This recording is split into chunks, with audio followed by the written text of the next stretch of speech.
பார்க்க போறோம்னா கிஃப்ட் பாக்ஸ்க்குள்ள என்ன இருக்குன்னு பார்த்துடலாமா? ஃபர்ஸ்ட் மேலே இருக்கிறதெல்லாம் பிரிச்சுக்கலாம்.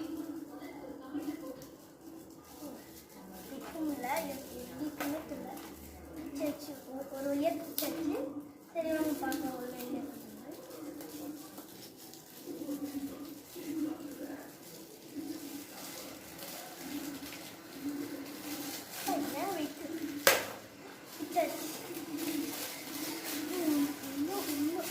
கவர் கொடுத்துருக்காங்க பாருங்க.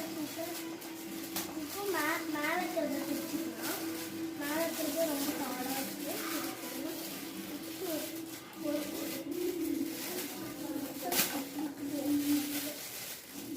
ஒரு வழியாக பிரிச்சு முடிச்சாச்சு. இப்போ உள்ள என்ன கொடுத்துருக்குறாங்கன்னு பார்த்துக்கணும்.